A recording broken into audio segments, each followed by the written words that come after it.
तेरी याद में खो जाऊं, तेरी याद में खो जाऊं।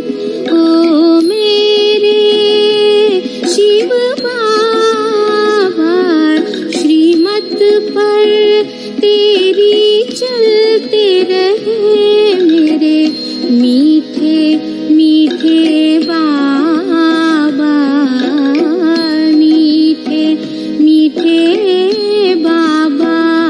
तेरी याद में खो जाऊं, तेरी याद में खो जाऊं।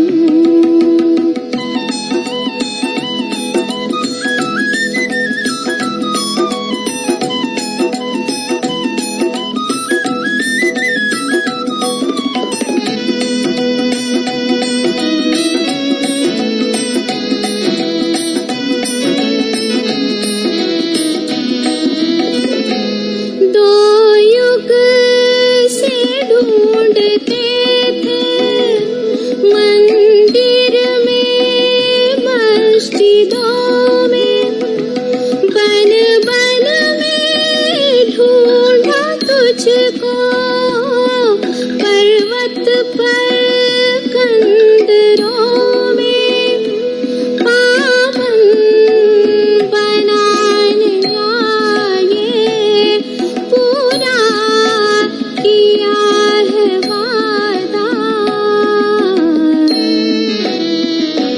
तेरी याद में खो जाऊं, तेरी याद में खो जाऊं।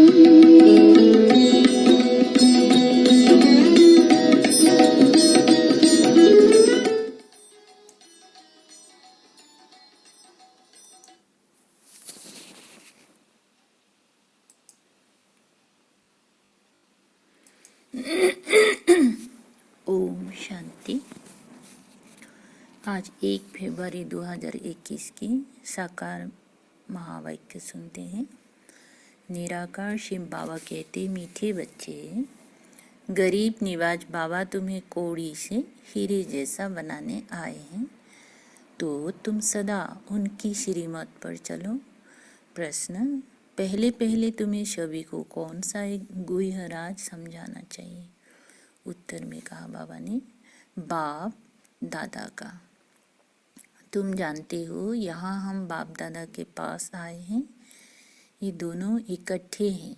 शिव की आत्मा भी इसमें है, ब्रह्मा की आत्मा भी है। एक आत्मा है, दूसरा परम आत्मा। तो पहले पहले ये गुह्य राज सबको समझाओ कि ये बाप दादा इकट्ठे हैं। ये दादा भगवान नहीं है। मनुष्य भगवान होता नहीं। भगवान कहा जाता है निराकार को। वे बाप है, शांति धाम में रहने वाला। गीत बजा, आखिरीन वो दिन आया आज। ओम शांति। बाप दादा द्वारा अर्थात शिव बाबा ब्रह्मा दादा द्वारा समझाते हैं, ये पक्का कर लो। लौकिक संबंध में बाप अलग दादा अलग होता है। बाप से दादा का वर्षा मिलता है, कहते हैं दादी का वर्षा लेते हैं। वे ही गरीब निवाज। गरीब निवाज उनको कहा जाता है जो आकर गरीबों को सिरताज बनाए। तो पहले पहले पक्का निश्चय होना चाहिए कि ये कौन है। देखने में तो साकार मनुष्य हैं, इनको ये सब ब्रह्मा कहते हैं। तुम सब ब्रह्मा कुमार कुमारियाँ हो, जानते हो हमको वर्षा शिव बाबा से मिलता है, जो सबका बाप आया है वर्षा देने के लिए। बाप वर्षा देते हैं सुख का, फिर आधा कल्प बाद रावण दुख का श्राप देते हैं। भक्ति मार्ग में भगवान को ढूंढने के लिए धक्का खाते हैं, मिलता किसी को भी नहीं है। भारतवासी गाते हैं तुम माता पिता, फिर कहते हैं आप जब आएंगे तो हमारा एक ही आप होंगे, दूसरा ना कोई, और कोई साथ हम ममत्व नहीं रखेंगे। हमारा तो एक शिव बाबा। तुम जानते हो ये बाप है गरीब निवाज। गरीबों को साहूकार बनाने वाला, कौड़ी को हीरे तुल्य बनाने वाले, अर्थात कलियुगी पतित कंगाल से सतयुगी सिरताज बनाने के लिए बाप आए हैं। तुम बच्चे जानते हो, यहाँ हम बाप दादा के पास आए हैं। ये दोनों इकट्ठे हैं। शिव की आत्मा भी इसमें है, ब्रह्मा की आत्मा भी है। दो हुई ना, एक आत्मा है, दूसरा परम आत्मा। तुम सभी हो आत्माएं। गाया जाता है, आत्माएं परमात्मा अलग रहे बहुकाल।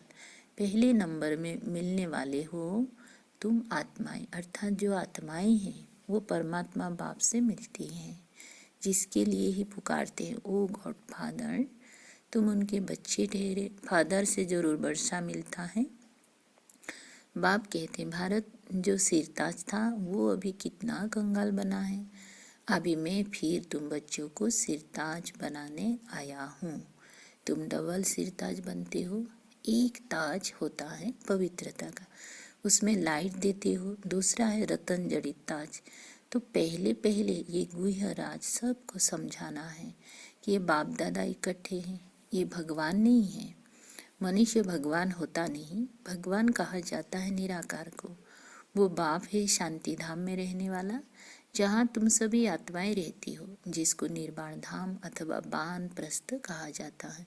फिर तुम आत्माओं को शरीर धारण कर यहाँ पाठ बजाना होता है। आधा कल्प सुख का पाठ, आधा कल्प है दुख का पाठ। जब दुख का अंत होता है तब बाप कहते मैं आता हूँ। ये ड्रामा बना हुआ है। तुम बच्चे यहाँ आते हो भट्टी में। यहाँ और कुछ बाहर का याद नहीं आना चाहिए। यहाँ है ही माता पिता और बच्चे, और यहाँ शूद्र संप्रदाय है नहीं। जो ब्राह्मण नहीं है उनको शूद्र कहा जाता है। उनका संग तो यहाँ है ही नहीं। यहाँ है ही ब्राह्मणों का संग। ब्राह्मण बच्चे जानते हैं कि शिव बाबा ब्रह्मा द्वारा हमको नरक से स्वर्ग की राजधानी का मालिक बनाने आए हैं। अब हम मालिक नहीं हैं, क्योंकि हम पति थे, हम पावन थे, फिर 84 का चक्र लगाए सतो रजो तमो में आए हैं। सीढ़ी में 84 जन्मों का हिसाब लिखा हुआ है। बाप बैठकर बच्चों को समझाते हैं।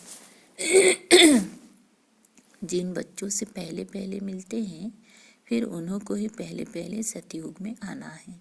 तुमने 84 जन्म लिए हैं। रचना और रचना की सारी नॉलेज एक बाप के पास ही है। वही मनुष्य सृष्टि का बीज रूप है। जरूर बीज में ही नॉलेज होंगी कि इस झाड़ की कैसे उत्पत्ति, पालना और विनाश होता है। ये तो बाप ही समझाते हैं। तुम अब जानते हो, हम भारतवासी गरीब हैं। जब देवी देवता थे तो कितनी साहूकार थे। हीरो से खेलते थे, हीरो के महलों में रहते थे। अब बाप स्मृति दिलाते हैं कि तुम कैसे 84 जन्म लेते हो। बुलाते भी हैं, हे पतित पावन गरीब निवाज बाबा आओ। हम गरीबों को स्वर्ग का मालिक फिर से बनाओ। स्वर्ग में सुख घनेरे थे, अब दुख घनेरे हैं। बच्चे जानते इस समय सब पूरे पतित बन पड़े हैं। अभी कलयुग का अंत है, फिर सतयुग चाहिए। पहले भारत में एक आदि सनातन देवी देवता धर्म था। अब वह प्रायलुप हो गया है और सब अपने को हिंदू कहलाते। इस समय क्रिश्चियन बहुत हो गए हैं, क्योंकि हिंदू धर्म वाले बहुत कन्वर्ट हो गए हैं। तुम देवी देवताओं का असूल कर्म श्रेष्ठ था। तुम पवित्र परविति मार्ग वाले थे। अब रावण राज्य में पतित परविति मार्ग वाले बन गए हो, इसीलिए दुखी हो। सतयुग को कहा जाता है शिवालय, शिव बाबा का स्थापन किया हुआ स्वर्ग। बाप कहते हैं मैं आकर तुम बच्चों को शूद्र से ब्राह्मण बनाए, तुमको सूर्यवंशी चंद्रवंशी राजधानी का वर्षा देता हूँ। ये बाप दादा है, इनको भूलो मत। शिव बाबा ब्रह्मा द्वारा हमको स्वर्ग का लायक बना रहे हैं, क्योंकि पतित आत्मा तो मुक्ति धाम में जा ना सके जब तक पावन ना बने। अभी बाप कहते मैं आकर तुमको पावन बनने का रास्ता बताता हूँ। मैं तुमको पदम पति स्वर्ग का मालिक बनाकर गया था। बराबर तुमको स्मृति आई है कि हम स्वर्ग के मालिक थे। उस समय हम बहुत थोड़े थे, अभी तो कितने ढेर मनुष्य हैं। सतयुग में 9 लाख होते हैं। तो बाप कहते मैं आकर ब्रह्मा द्वारा स्वर्ग की स्थापना, शंकर द्वारा विनाश करा देता हूँ। तैयारी सब कर रहे हैं। कलप पहले मापे कितने बॉम्ब्स बनाते हैं। 5000 बरस पहले भी ये महाभारत लड़ाई लगी थी। भगवान ने आकर राजयोग सिखाए, मनुष्य को नर से नारायण बनाया था। तो जरूर कलियुगी पुरानी दुनिया का विनाश होना चाहिए। सारे भंबुर को आग लगेगी, नहीं तो विनाश कैसे हो। आजकल बम्स में आग भी भरते हैं। मूसलधार बरसात, अर्थक्वेक्स आदि सब होंगे, तब तो विनाश होगा। पुरानी दुनिया का विनाश, नई दुनिया की स्थापना होती है। ये है संगम युग। रावण राज्य मुर्दाबाद हो, राम राज्य जिंदाबाद होता है। नई दुनिया में कृष्ण का राज्य था। लक्ष्मी नारायण के बदले कृष्ण का नाम ले लेते हैं, क्योंकि कृष्ण है सुंदर, सबसे प्यारा बच्चा। मनुष्य को तो पता नहीं है ना, कृष्ण अलग राजधानी का, राधे अलग राजधानी की थी। भारत सिरताज था, अभी तो कंगाल है। फिर बाप आकर सिरताज बनाते हैं। अब बाप कहते हैं पवित्र बनो और मामे को याद करो, तो तुम सतु प्रधान बन जाएंगे। फिर जो सर्विस कर आप समान बनाएंगे वो ऊंच पद पाएंगे, डबल सिरताज बनेंगे। सतयुग में राजा रानी और प्रजा सब पवित्र हैं, पवित्र रहते हैं। अभी तो है ही प्रजा का राज्य, दोनों ताज नहीं है। बाप कहते जब ऐसी हालत होती है तब मैं आता हूँ। अभी मैं तुम बच्चों को राजयोग सिखा रहा हूँ, मैं ही पतित पावन हूँ। अब तुम मुझे याद करो तो तुम्हारी आत्मा से खाद निकल जाए, फिर सतु प्रधान बन जाएंगी। अभी श्याम से सुंदर बनना है। सोने में खाद पड़ने से काला हो जाता है, तो अब खाद को निकालना है। बेहद का बाप कहते हैं तुम काम चिता पर बैठ काले बन गए हो, अब ज्ञान चिता पर बैठो और सबसे ममता मिटा दो। तुम आशिक हो, मुझ एक मासूक है। भगत सब भगवान को याद करते हैं। सतयुग त्रेता में भक्ति होती ही नहीं, वहाँ तो है ही ज्ञान की पार्लब्ध। बाप आकर ज्ञान से रात को दीन बनाते हैं। ऐसे नहीं शास्त्र पढ़ने से दीन हो जाएगा, वह भक्ति की सामग्री। ज्ञान सागर पतित पावन एक ही बाप है। वो आकर सृष्टि चक्र का ज्ञान बच्चों को समझाते हैं और युग सिखाते हैं। ईश्वर के साथ युग लगाने वाले युग युगेश्वर और फिर बनते हैं राज राजेश्वर, राज राजेश्वरी। तुम ईश्वर द्वारा राजाओं का राजा बनते हो, जो पावन राजाएं थे, फिर वही पतित बनते हैं। आपे ही पूज्य, फिर आपे ही पुजारी बन जाते हैं। अब जितना हो सके याद की यात्रा में रहना है। जैसे आशिक मासूक को याद करते हैं ना, जैसे कन्या की सगाई होने से फिर एक दो को याद करते रहते हैं। अभी ये जो मासूक है उनके तो बहुत आशिक है। भक्ति मार्ग में सब दुख में बाप को याद करते हैं। हे भगवान, दुख हरो सुख दो। यहाँ तो ना शांति है ना सुख है। सतयुग में दोनों है। अभी तुम जानते हो हम आत्माएं कैसे 84 का पाठ बजाते हैं। ब्राह्मण देवता क्षेत्रीय वैश्य शूद्र बनते हैं, 84 की श्री बुद्धि में है ना। अब जितना हो सके बाप को याद करना है तो पाप कट जाए। कर्म करते हुए भी बुद्धि में बाप की याद रहे। बाबा से हम स्वर्ग का वर्षा ले रहे हैं। बाप और वर्षे को याद करना है। याद से ही पाप कटते जाएंगी। जितना याद करेंगी तो पवित्रता की लाइट आती जाएगी, खाद निकलती जाएगी। बच्चों को जितना हो सके टाइम निकाल याद का उपाय करना है। सवेरे सवेरे टाइम अच्छा मिलता है, ये पुरुषार्थ करना है। भल गृहस्थ व्यवहार में रहो, बच्चों की संभाल आदि करो, परंतु ये अंतिम जन्म पवित्र बनो। काम चिता पर नहीं चढ़ो, अभी तुम ज्ञान चिता पर बैठे हो। ये पढ़ाई बहुत ऊंची है, इसमें सोने का बर्तन चाहिए। तुम बाप को याद करने से सोने का बर्तन बनते हो, याद भूलने से फिर लोहे का बर्तन बन जाते हो। बाप को याद करने से स्वर्ग के मालिक बनेंगे। ये तो बहुत सहज है, इसमें पवित्रता मुख्य है। याद से ही पवित्र बनेंगी और सृष्टि चक्र को याद करने से स्वर्ग का मालिक बनेंगी। तुम्हें घर बार नहीं छोड़ना है, गृहस्थ व्यवहार में भी रहना है। बाप कहते हैं, तिरस्सर जन्म तुम पतित दुनिया में रहे हो, अब शिवालय अमर लोक में चलने के लिए तुम ये एक जन्म पवित्र रहे तो क्या हुआ, बहुत कमाई हो जाएगी। 5 विकारों पर जीत पानी है, तभी जगत जीत बनेंगी, नहीं तो पद पा नहीं सकेंगे। बाप कहते मरना तो सबको है, ये अंतिम जन्म है, फिर तुम जाए नई दुनिया में राज्य करेंगे। हीरे जवाहरतों की खानियाँ भरपूर हो जाएगी, वहाँ तुम हीरे जवाहरत से खेलते रहेंगी। तो ऐसे बाप की बनकर उनकी मत पर भी चलना चाहिए ना। श्रीमत से ही तुम श्रेष्ठ बनेंगी, रावण की मत से भ्रष्टाचारी बने हो। और बाप की श्रीमत पर चल, तमो प्रधान से सतु प्रधान बनना है। बाप को याद करना है और कोई तकलीफ बाप नहीं देते हैं। भक्ति मार्ग में तो तुमने बहुत धक्के खाए, अब श्री बाप को याद करो और सृष्टि चक्र को याद करो।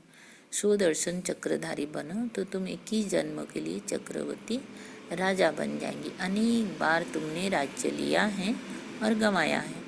आधा कल्प है सुख, आधा कल्प है दुख। बाप कहते हैं, मैं कल्प कल्प संगम पर आता हूँ, तुमको सुखधाम का मालिक बनाता हूँ। अभी तुमको स्मृति आई है, हम कैसे चक्र लगाते हैं। ये चक्र बुद्धि में रखना है। बाप है ज्ञान सागर, तुम यहाँ बेहद के बाप के सामने बैठे हो। ऊंचे ते ऊंच भगवान प्रजापिता ब्रह्मा द्वारा तुमको वर्षा देते हैं। तो अब विनाश होने के पहले बाप को याद करो, पवित्र बनो। अच्छा, मीठे मीठे सिकलदे बच्चों प्रति माता पिता बाप दादा का याद प्यार और गुड मॉर्निंग। रूहानी बाप की रूहानी बच्चों को नमस्ते। हम रूहानी बच्चों की रूहानी बाप दादा को याद प्यार, गुड मॉर्निंग और नमस्ते नमस्ते। शुक्रिया बाबा, शुक्रिया। सार है धारणा के लिए निरंतर 1 नंबर, निरंतर बाप की याद में रहने के लिए बुद्धि को सोने का बर्तन बनाना है। कर्म करते हुए बाप की याद रहे, याद से ही पवित्रता की लाइट आएगी। मुरली कभी मिस नहीं करनी है। ड्रामा के राज को यथार्थ रीति समझना है। भट्टी में कुछ भी बाहर का याद ना आए। वरदान है, स्वयं पर बाप दादा को कुर्बान कराने वाले त्याग मूर्त निश्चय बुद्धि भव। विस्तार बाप मिला, सब कुछ मिला। इसी खुमारी व नशे में सब कुछ त्याग करने वाले ज्ञान स्वरूप निश्चय बुद्धि बच्चे बाप द्वारा जब खुशी, शांति, शक्ति व खुश सुख की अनुभूति करते हैं तो लोक लाज की भी परवाह ना कर सदा कदम आगे बढ़ाते रहते हैं। उन्हें दुनिया का सब कुछ तुच्छ असार अनुभव होता है। ऐसे त्याग मूर्त निश्चय बुद्धि बच्चों पर बाप दादा अपनी सर्व संपत्ति सहित कुर्बान जाते हैं। जैसे बच्चे संकल्प करते हैं, बाबा हम आपके हैं, तो बाबा भी कहते हैं कि जो बाप का सो आपका। स्लोगन है, सहयोगी वो हैं जो अपने हर संकल्प व कर्मों से बाप के स्नेह का वाइब्रेशन फैलाते हैं। अच्छा, ओम शांति शांति।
तेरी